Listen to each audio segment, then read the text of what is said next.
पिछले महीने पहलगांव में आम लोगों की आतंकवादियों द्वारा हत्या।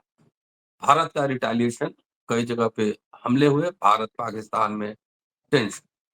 भारत की ओर से 2 नायिका सोफिया कुरैशी और वेमिका सिंह वो लीड कर रही थी मोर्चे को।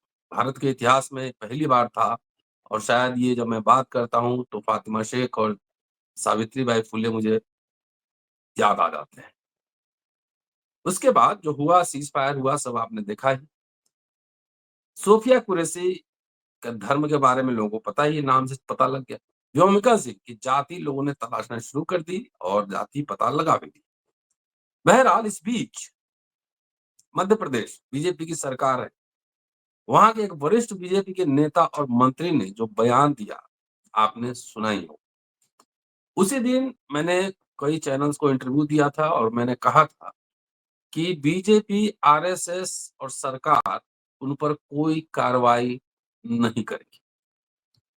स्पष्ट रूप से हुआ ये कि मध्य प्रदेश हाई कोर्ट को इंटरवीन करना पड़ा और एफआईआर दर्ज हुआ। सुप्रीम कोर्ट पहुंचे जनाब विजय शाह साहब, और सुप्रीम कोर्ट में भी फटकार लगी कि इतने बड़े संवैधानिक पद पर बैठकर और जो आपत्तिजनक टिप्पणी सोफिया कुरैशी के बारे में की गई थी वो ठीक नहीं है। मामला अभी न्यायालय कोर्ट में है, कोर्ट के सर्विलांस में सब कुछ हो रहा है। एफआईआर जिस तरह से लिखा गया था, लग रहा था कि वो क्वॉश हो जाएगा, उसमें कोई दम नहीं था। कोर्ट ने फिर फटकार लगाई और कोर्ट अपने सुपरविजन में मामले को देख रहा है। अब सवाल ये है कि क्या यह किसी व्यक्ति का स्पॉन्टेनियस स्टेटमेंट था, कि अचानक से निकला हुआ स्टेटमेंट था, या इसके पीछे कोई दर्शन, कोई फिलॉसफी काम कर रहा है? अगर है तो क्या? संदर्भ में है बंच ऑफ थॉट कि आरएसएस और उनके अनुषांगिक संगठन एलाइड ऑर्गेनाइजेशंस मुस्लिम के बारे में क्या सोचते हैं? मुगल आए, यहीं रह गए, यहीं के मिट्टी में मिल गए। मुगल के वंशज झोपड़ी में रहते हैं और उस समय जो राजे रजवाड़े थे उनके 5 स्टार होटल्स हैं। और जिस जो दरबार में रहते थे उनके बड़े-बड़े अभी जागीरदारी और मनसबदारी सब उनको मिली हुई थी। फिर भी मुसलमान को चाहे जितना भी देशभक्त हो, इनकी ओरिजिनल सोच निकल कर ही आ ही जाती है। दोस्तों, रतनलाल बोल रहा हूँ और आप देख रहे हैं अम्बेडकर नाम। प्रोफेसर राम पुनियानी साहब इस एपिसोड में हमारे साथ मौजूद हैं और उनसे आप जानते हैं लगातार अम्बेडकरनामा पर आप सुनते हैं, कई किताबें लिख चुके हैं। आरएसएस पे भी किताब इनकी प्रकाशित हो चुकी है, सावरकर पे भी प्रकाशित हो चुकी है। तो इनसे समझने की कोशिश करेंगे कि आरएसएस संघ परिवार की सोच मुसलमानों के बारे में क्या है, जेनेसिस कहाँ है, कहाँ से आता है, टू नेशन थ्योरी क्या है, इन तमाम पहलुओं पर पुनियानी साहब से चर्चा। स्वागत है सर। धन्यवाद जी रतनलाल। जी जी जी। देखिए, आपने काफ़ी महत्वपूर्ण सवाल उठाया है। मैं जवाब पर आने के पहले 2-3 और घटनाएँ जोड़ दूँ। ये जी मध्य प्रदेश के मंत्री विजय शाह ने तो इस प्रकार का बयान दिया। उसी के साथ-साथ आप देखिए उसके बाद जो कश्मीरी मुसलमान हैं, उनके हम्म खिलाफ बहुत भयंकर प्रकार से नफ़रत फैलाई जा रही है, सोशल मीडिया पर भी और समाज में भी। एक घटना हुई कि उत्तराखंड के एक हॉस्टल में कश्मीरी विद्यार्थी रहते थे। उन विद्यार्थियों को वहाँ से खदेड़ा गया।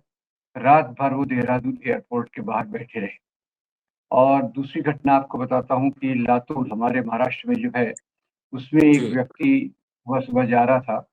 वो देखने से खैर जो भी लगे, तो कुछ व्यक्तियों ने कहा कि भई तुम तो मुसलमान हो, पाकिस्तानी हो, कश्मीरी हो। तो इस बात को लेकर उन्होंने उसको बहुत मारा-पीटा और बाद में उससे इसको इतना खराब लगा कि वो घर पे जाकर उसने आत्महत्या कर ली। तीसरी घटना आपको बताता हूँ कि एक मसूरी में एक शॉल बेचने वाला था, जो कश्मीर से आया हुआ मुसलमान था, शॉल बेचता था। उसके और उसके असिस्टेंट को कहा गया कि तुम 2 तारीख तक मसूरी छोड़ दो और इसके बाद फिर यहाँ अपना मुँह मत दिखाना। कहीं ये पंजाब की ये घटना है कि एक पड़ोसी ने दूसरे को कहा कि तुमने हमारे एक हिंदू पड़ोसी ने मुसलमान को कहा कि तुमने हमारे 26 मारे हैं, हम भी तुम्हारे 26 मारेंगे। तो रतनलाल, ये जो जो प्रकार की घटनाएँ हमको देखने को मिली हैं, वो बहुत शर्मिंदा करने वाली हैं। और कर्नल सोफिया कुरैशी के बारे में तो जो बयान दिया गया, वो एकदम ही निकृष्ट दर्जे का है। और उस पर भी भाजपा ने कोई कार्रवाई नहीं की। सवाल ये है कि आज समाज में मुसलमानों के खिलाफ जो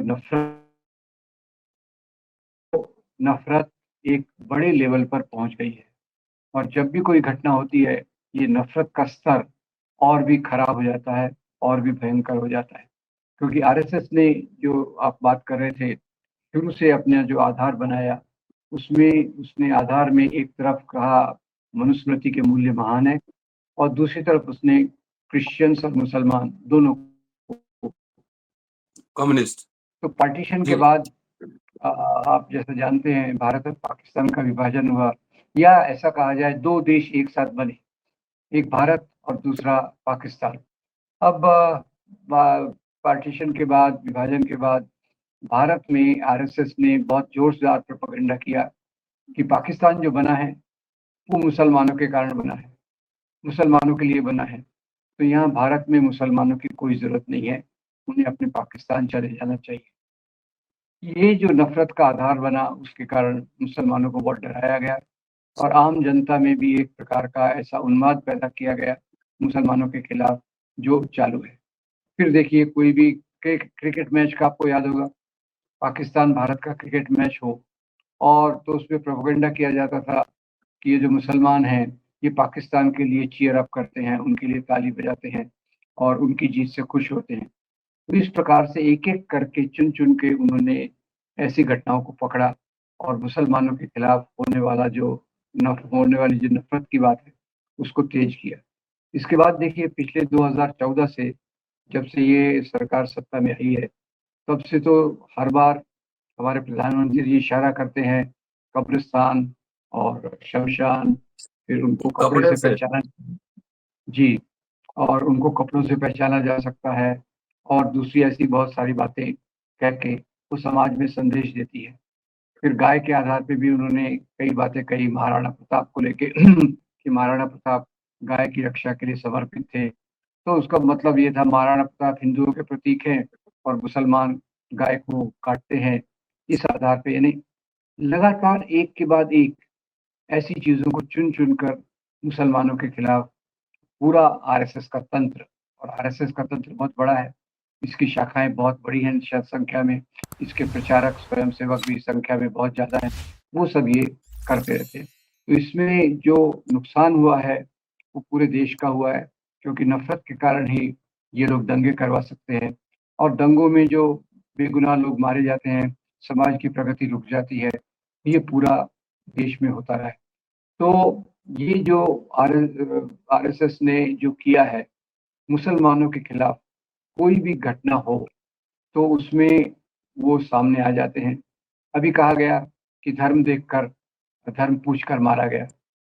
पर आप ख़्याल कीजिए कि भारत में धर्म पूछकर मारना, ये तो लंबे तरह समय से आरएसएस के समर्थक कर रहे हैं। गाय के नाम पे लिंचिंग करते हैं।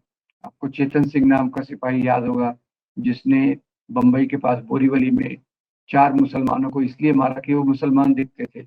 और ऐसा हर एक घटना, कोई मुसलमान लड़का टिफ़िन लाता है, उसमें नॉन वेजिटेरियन फूड होता है, तो उसको स्टोर रूम में बंद कर दिया जाता है।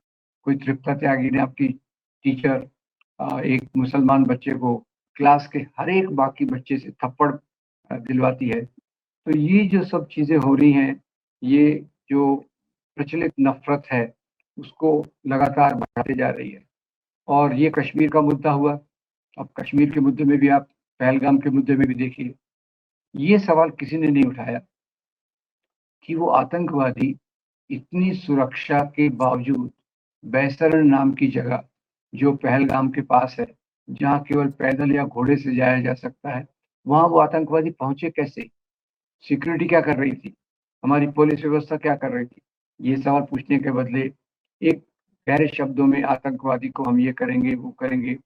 ठीक है, आतंकवादियों को बिल्कुल सज़ा देनी चाहिए, कोई भी इस प्रकार का अपराध हमें स्वीकार्य नहीं है। पर उसके पीछे इशारों में जो बातें होती है और खुद की गलतियाँ जो छुपाते हैं सिक्योरिटी लैब्स। अब देखिए कश्मीर का आतंकवाद भी, पहले नोटबंदी की गई, कहा गया इससे आतंकवाद खत्म हो जाएगा।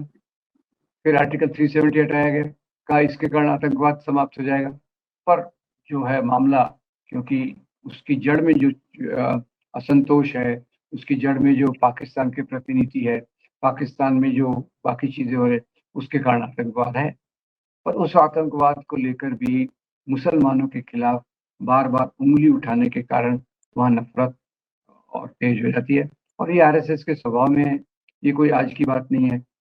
पर इतना मुझे समझता है कि हर नई घटना के बाद मुसलमानों के खिलाफ नफ़रत तेज़ हो जाती है। एक घटना मैं और बताना भूल गया, घटना मतलब अभी महाराष्ट्र में वो छावा नाम की फ़िल्म आई थी, संभाजी महाराज और उसके बाद भी जो नफ़रत का धरातल था, वो पहले से और भी तेज़ हो गया। तो यानी एक के बाद एक लगातार ऐसी चीज़ों के कारण जो आरएस का एजेंडा है, एक तरफ मनुस्मृति का बढ़ावा और दूसरी तरफ मुसलमानों को टारगेट करना, ये दोनों चीज़ें लगातार चलती रही हैं और ये ऐसा कहा जा सकता है कि उनके पॉलिटिकल एजेंडा का ये एक भाग है कि कैसे मुसलमानों के खिलाफ नफ़रत बढ़ाना और वो उनके राजनीतिक एजेंडा को मदद भी करता है।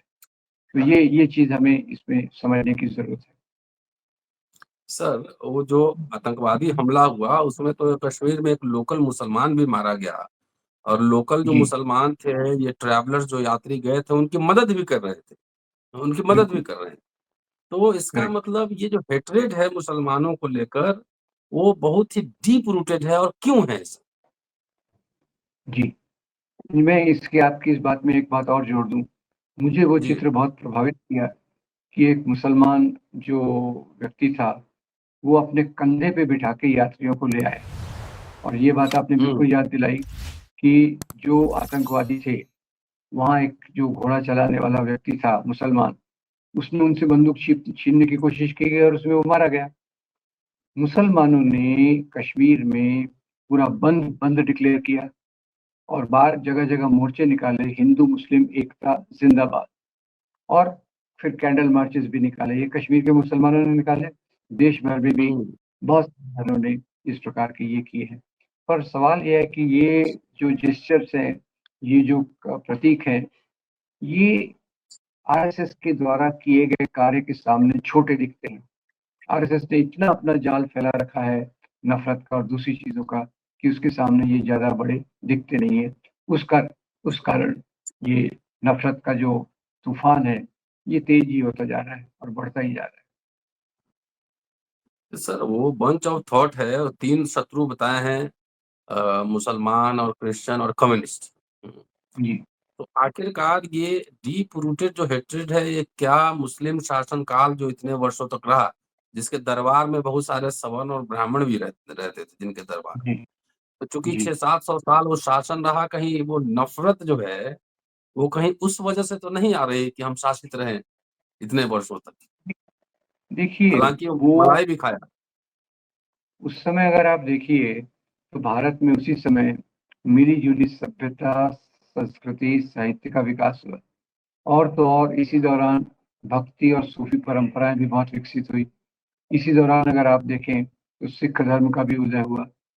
तो जो हिंदू मुसलमान एक-दूसरे के त्योहारों में भाग लेते थे, सामाजिक तौर पर बहुत मिले-जुले थे। मुसलमान राजाओं के प्रशासन में हिंदू भी थे, मुसलमान भी थे। हिंदू राजाओं के प्रशासन में भी इसी प्रकार की बात थी। तो ये नफ़रत उसके कारण नहीं है। नफ़रत उसके कारण नहीं है। नफ़रत ये एक आरएसएस का राजनीतिक एजेंडा है, जिसके चलते कुछ चुनिंदा घटनाओं को लेकर मुसलमानों के खिलाफ नफ़रत फैलाई गई है और आज वो इसको कहते हैं पानी सिर से ऊपर उठ रहा है, वो वैसी घटना हो हुँ, रही हुँ, है। कश्मीर का एक मामला हुआ, तो फिर उसके बाद अभी तक तो ज़्यादा पाकिस्तानी के नाम पे मुसलमानों को चिढ़ाते थे, अब वो पाकिस्तान के हुँ। साथ-साथ उन्होंने कश्मीरी जोड़ दिया। ये पहली बात हो रहा है कि कश्मीरी कहकर किसी का अपमान करना, उसको मारना और इस प्रकार की घटनाएँ करना, ये पहली बार हो रहा है। मैंने पहले तो अभी तक जो होता था पाकिस्तानी, पाकिस्तानी कह के उनको हुँ, एक हुँ, हुँ। मान करने की कोशिश कर रहे थे। अब उसमें उनको एक नया शब्द मिल गया, कश्मीरी।